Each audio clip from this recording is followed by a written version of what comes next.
दोस्तों नमस्कार, जय श्री कृष्ण।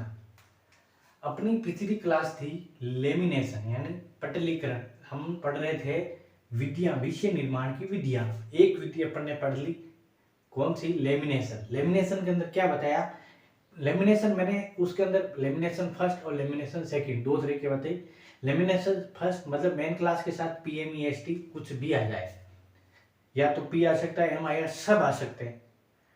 क्या है? लेमिनेशन। लेकिन जब लेमिनेशन सेकंड के अंदर क्या बताया, जिसके अंदर दो आ जाए, P2 M2 E2 दो दो बार आ जाए, तब होता है क्या होगा? Lamination second. या सिस्टम और स्पेशल का प्रयोग तो आ गया लेमिनेशन सेकंड। यहां तक आपको समझ में आना चाहिए, क्योंकि ये चीज इंपॉर्टेंट है और क्वेश्चन यहाँ से पूछा जाता है। पिछला पेपर देख लेना, इनमें से ही क्वेश्चन पूछा गया था।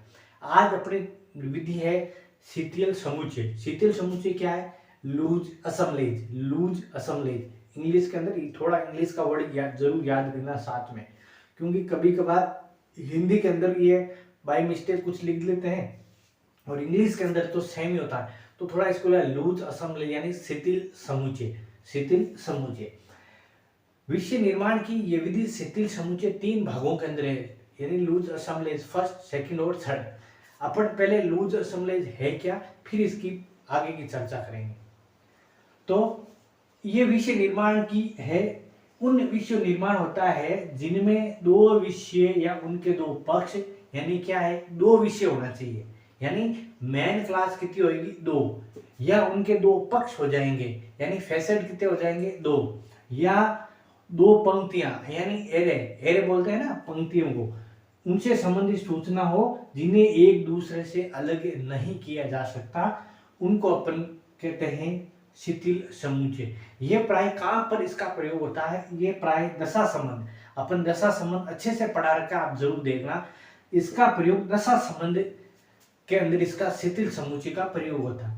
और दशा संबंध के जो तीन स्तर हैं, तीन प्रकार के अंदर दशा संबंध पांच भागों के अंदर बांटे गए हैं, और पांचों के अंदर इन्हीं तीन दशा संबंध का प्रयोग इसके अंदर किया गया है।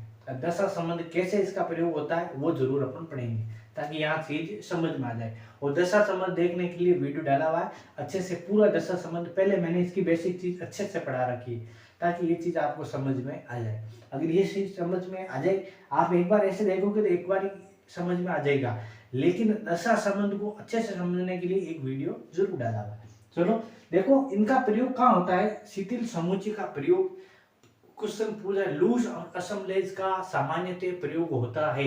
कहाँ होता है? दशा संबंध फेज रिलेशन के अंदर इसका प्रयोग होता है। अब अपन इसे शुरू करते हैं यहाँ से। ये थी अपन शिथिल समुच्चय की बेसिक जानकारी, ठीक है। और इससे कई बार क्वेश्चन पूछा, शिथिल समुच्चय से विषय निर्माण होता है, बताओ। तो इससे हमेशा जटिल विषय बनता है। तो मैंने तीन विषय बताए थे रंगानाथन ने, मूल विषय, बेसिक सब्जेक्ट, कंपाउंड और कॉम्प्लेक्स, तीन तरह के विषय बताए थे। तो इससे कौन सा होता है? कॉम्प्लेक्स विषय यानी जटिल विषय का हमेशा इसके अंदर निर्माण होता है। तो ये थी दशा संबंध की बात। अब दशा संबंध क्वेश्चन यहाँ से ही पूछा जाता है कि शिथिल समुच्चय फर्स्ट, शिथिल समुच्चय सेकंड और शिथिल समुच्चय थर्ड, इसके अंदर क्या है? ये कोई आपको सब्जेक्ट दे देंगे, अभी मैं उदाहरण के थ्रू समझूंगा तो आपको समझ में आ जाएगा। तो पहले चीज ये लिखनी है आपको, मैंने लिखा दी ये चीज। विषयों का निर्माण होता है, इसके अंदर दो विषय, दो पंक्ति या दो पक्ष होने चाहिए। तो इसके अंदर वही सूचना होती है जो एक दूसरे से अलग नहीं किए जा सकते हैं, उनका प्रयोग सामान्यतः कहाँ होता है? दशा संबंध के अंदर प्रयोग होता है। अब अपन पढ़ेंगे शिथिल समुच्चय फर्स्ट। इसको मैं हटा देता हूं और ये लो,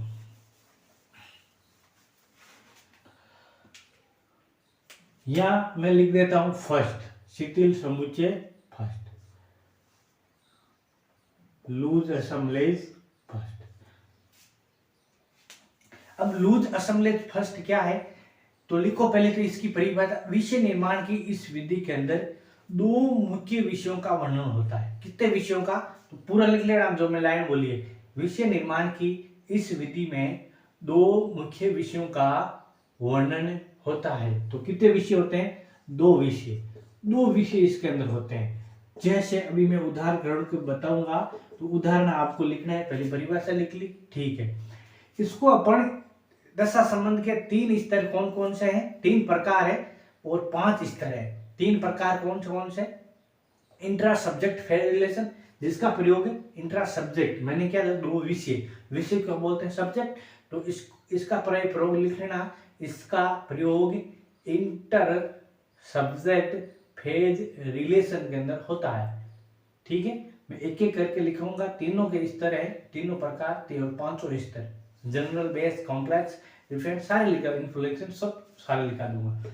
जैसे एक उदाहरण के थ्रू लिखो। पहले आपको इसका उदाहरण, फिजिक्स एंड केमिस्ट्री दो मूल विषय है, यानी मैं इसको एक शॉर्ट के अंदर पहले बता देता हूँ। इसका निर्माण किसका? सब्जेक्ट।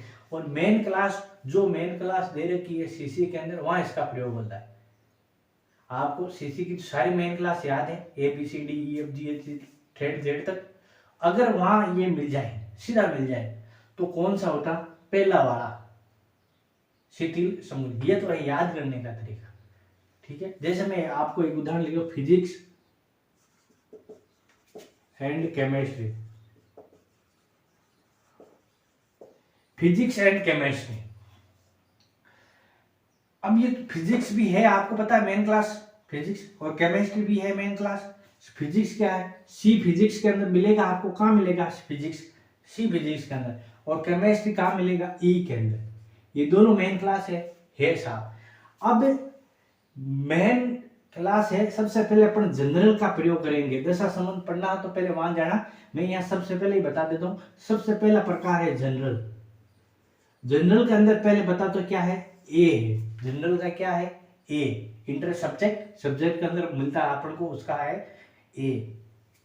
अब दो मेन क्लास है, सी जोड़ेंगे कैसे? दशा संबंध को जोड़ने के लिए हमेशा किसका प्रयोग होता है? जीरो का, फिर आएगा ए और फिर आएगा ई।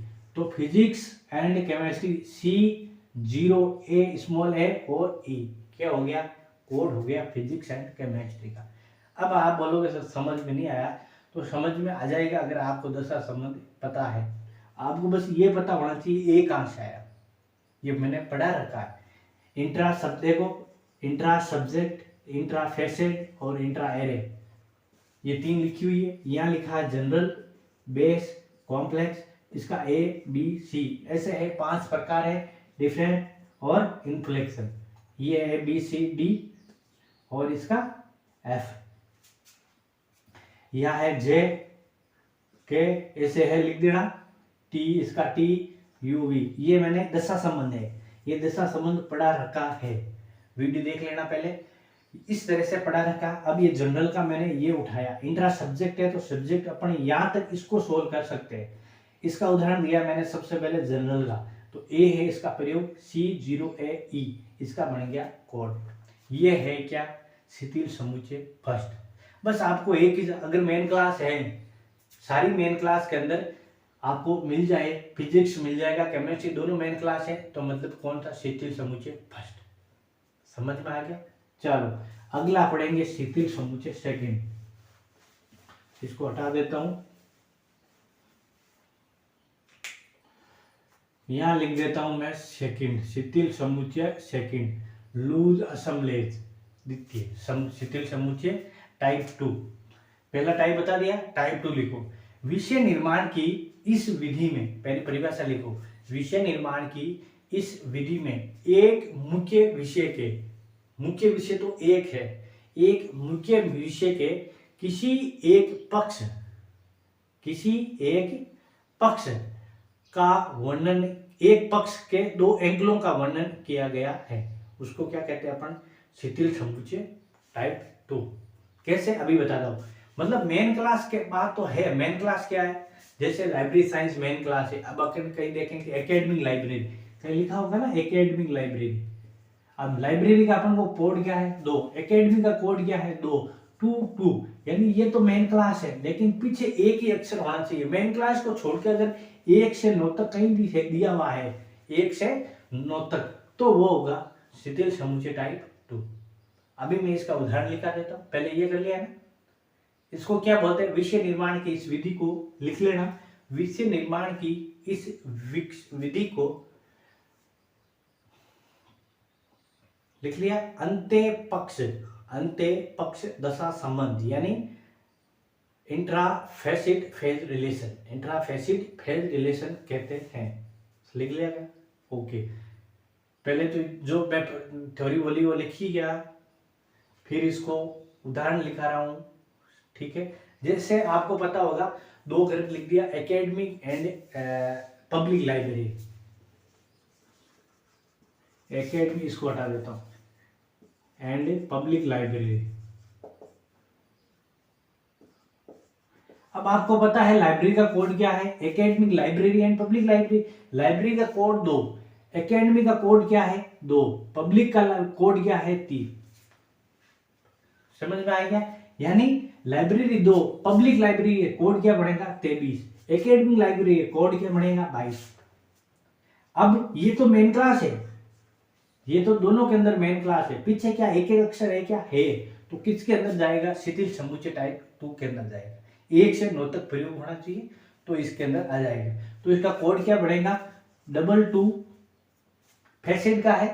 पहला क्या बताया था मैंने, सब्जेक्ट फैसिड और एरे। सब्जेक्ट का पहला प्रयोग किया मैंने, उसका कोड है J20J23।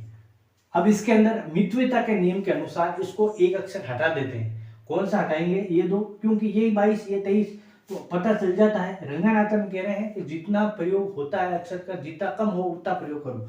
तो अपन इसका कम कैसे करेंगे, मितव्ययिता नियम के अनुसार इसको 2 हटा के क्या लिखेंगे 3। तो कोड क्या बनेगा 230J3, ये कोड बनेगा। 22 है, 3 क्या ये 2 है यहाँ, 220J3। समझ में आएगा यहाँ तक? ये है शिथिल समुच्चय टाइप 2, लूज असेंबलेज सेकंड। बस इसको याद करना एक ही, अगर दोनों मेन क्लास है टाइप फर्स्ट, मेन क्लास को छोड़कर अगर एक ही अक्षर है आगे, एक ही अक्षर हो रहा है, देखो मेन क्लास छोड़ दिया मैंने, वो टाइप ये है तो मेन क्लास, ये एक बच्चा है, अगर ये एक ही अक्षर है 1 से 9 तक है, होगा टाइप सेकंड। समझ में आएगा? और इसी को अपन कहते हैं इंट्रा फैसिड फेज रिलेशन। ये है दशा संबंध का प्रयोग कैसे होते हैं, ये बता रहा है इस विधि के अंदर। अब पढ़ेंगे अपन शिथिल समुच्चय टाइप थर्ड, क्योंकि 3 ही विधियां हैं इसके अंदर शिथिल समुच्चय के अंदर। तो इसको हटा देता हूं मैं और लिखते हैं अपन टाइप थर्ड।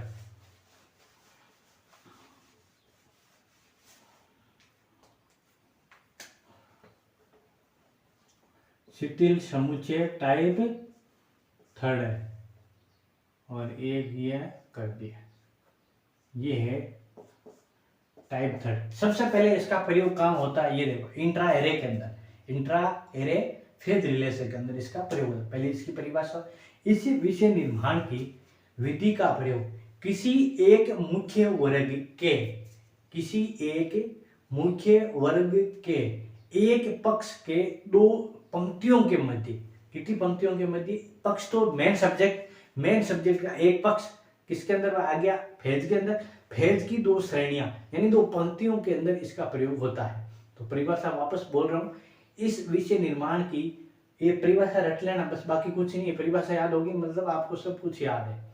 विषय निर्माण की इस विधि के अंदर किसी एक विषय के, किसी एक मुख्य विषय के एक पक्ष के 2 श्रेणियों के मध्य संबंधों को दर्शाने वाली सूचना क्या कहलाती है, शिथिल समुच्चय टाइप थर्ड कहलाती है। इन्हें आगे लिखा, इन्हें इंट्रा एरे यानी अंत्य, intra array phase relation Hindi में लिखो तो अंत्य पंक्ति दशा संबंध, अंत्य पंक्ति दशा संबंध कहते हैं। ये बात होगी। अब इसके अंदर लिखो, जैसे परिभाषा लिखा देता हूं मैं, परिभाषा लिखा दी, उदाहरण, जैसे इसका उदाहरण लिखो, कॉलेज एंड यूनिवर्सिटी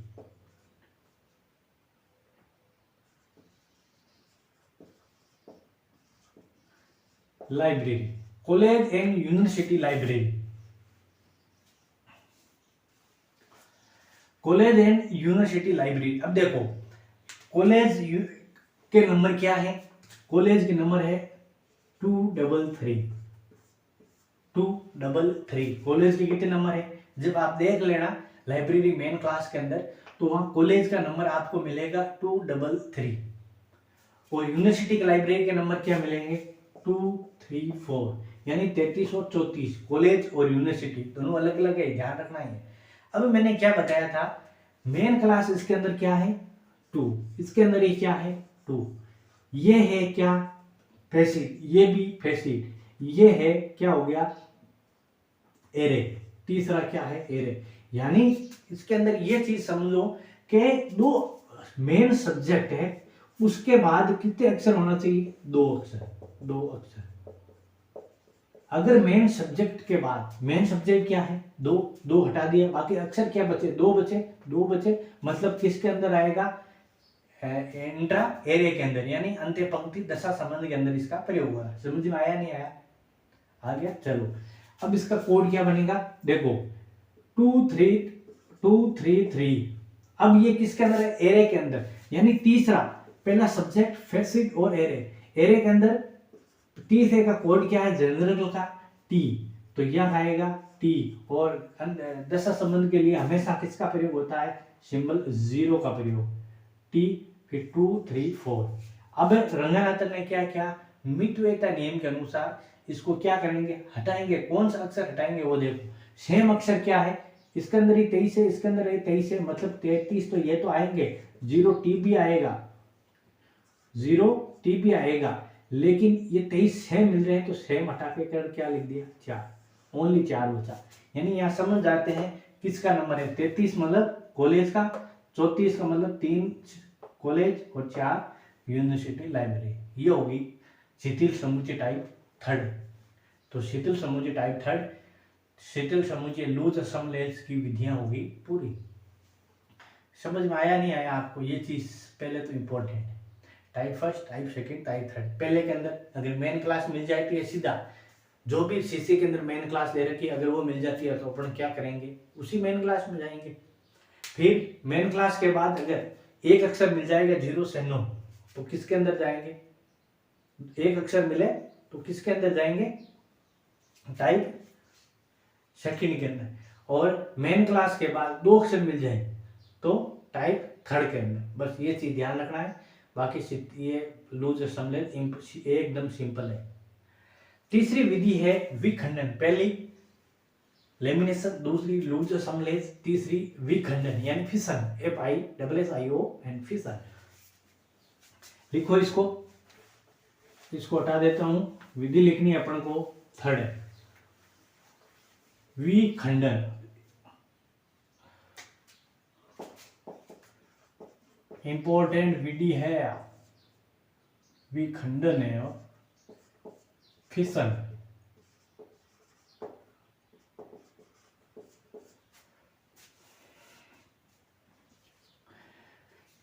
विखंडन का मतलब है आपको अगर ये देखो विखंडन क्या है, पहले तो यहाँ तीसरी विधि लिखना है 3 नंबर, अभी वो भूल जाओगे सर क्या लिखा दिया। विखंडन देखो, विखंडन मतलब टुकड़ों में विभाजित, पहले तो इसके अंदर देखो विखंडन का अर्थ लिख लेना, अर्थ विखंडन का अर्थ टुकड़ों के अंदर विभाजन, टुकड़ों में विभाजन। विखंडन मतलब टुकड़ों के अंदर विभाजन। ज्ञान जगत की यह विधि है जिसको अपन टुकड़ों के अंदर विभाजन कर सकते हैं, या तो टुकड़ों के अंदर कैसे, या तो समकक्ष करेंगे या अधीनस्थ करेंगे। तो इसकी 2 विषय हो गए, 2 मतलब 2 भागों के अंदर ये बांटी गई है। कौन सा, एक तो समकक्ष वर्ग यानी अपने समान के, और एक है अधीनस्थ वर्ग यानी अपने अधीन करके। तो 2 इसके अंदर भाग है, कौन कौन सा, एक तो विच्छेदन और एक अनाच्छेदन। विच्छेदन का मतलब डिस्कशन और अनाच्छेदन मतलब डेनोनेशन। ठीक है, तो इस विधि को पहले लिखो विच्छेदन। पहली विधि क्या है विच्छेदन।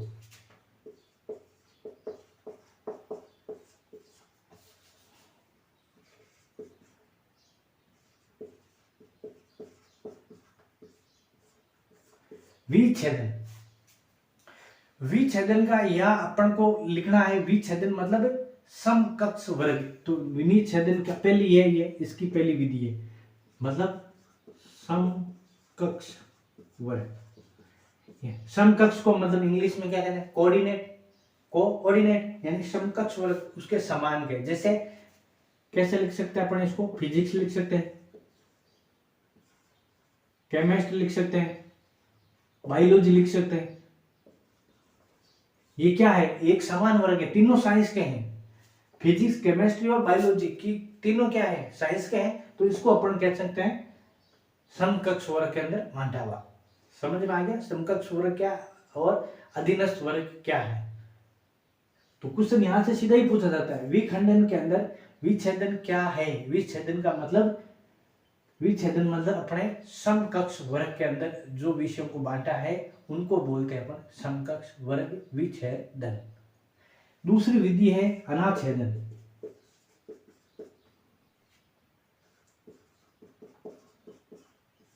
अनाच्छेदन, अनाच्छेदन मतलब अधीनस्थ वर्ग, इसको क्या बोलते हैं अपन लिख लो ना, अधीनस्थ वर्ग। विषय निर्माण की इस विधि को क्या बोलते हैं, अनाच्छेदन मतलब अधीनस्थ वर्ग। ये लिखना आप, जो मैं चीज लिख रहा हूं वो जरूर लिखना है। अनाच्छेदन का अर्थ लिख लेना, अनाच्छेदन यानी विषय निर्माण की इस विधि के अंदर विषयों को अधीनस्थ विषयों के निर्माण के लिए प्रयोग होता है। इस विधि का प्रयोग अधीनस्थ विषयों के निर्माण के लिए प्रयोग होता है। अधीनस्थ वर्ग के अंदर इसका निर्माण, यहाँ लिख लेना समकक्ष विषयों के निर्माण के लिए प्रयोग होता है, और यहाँ लिख लेना इसके विषय निर्माण का उपयोग अधीनस्थ वर्ग के विषयों के निर्माण के लिए प्रयोग होता है। और इसका बेस्ट उदाहरण लिख ले तो आपको देखो, सबसे पहले क्या आएगा, library science. Library science, library science के नीचे कौन सा है, एकेडमिक लाइब्रेरी। एकेडमिक लाइब्रेरी नीचे स्कूल लाइब्रेरी, तो पहले लिखो एकेडमिक लाइब्रेरी।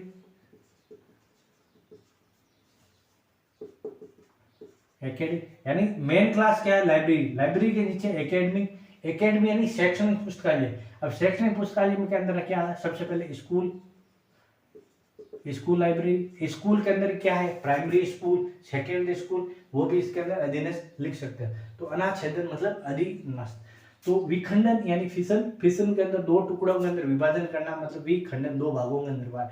अब दो भागों में या तो समकक्ष वर्ग के अंदर बांट सकते हो या अधीनस्थ वर्ग के अंदर बांट सकते हो। समकक्ष वर्ग यानी समान वर्ग, यानी विषय, मूल विषय को एक समान विषय के अंदर बांटा, उसको बोलते हैं विच्छेदन। और अनाच्छेदन मतलब अधीनस्थ वर्ग, विषय निर्माण का प्रयोग अपने अधीनस्थ विषय के अंदर विभाजन करना, यानी मेन क्लास है, फिर मेन क्लास के नीचे लाइब्रेरी साइंस, लाइब्रेरी साइंस के नीचे क्या आएगा, एकेडमी लाइब्रेरी, एकेडमी लाइब्रेरी के नीचे स्कूल लाइब्रेरी, स्कूल लाइब्रेरी के नीचे प्राइमरी लाइब्रेरी, फिर सेकेंड लाइब्रेरी, और इसके अंदर इसका प्रयोग होता है। समझ में आ गया ना यहाँ पर विखंडन क्या है, और विखंडन के दो भागों में विच्छेदन और अनाच्छेदन। ये थी अपनी विषय निर्माण की विधि, कौन सी, दूसरी, विखंडन यानी फिसल।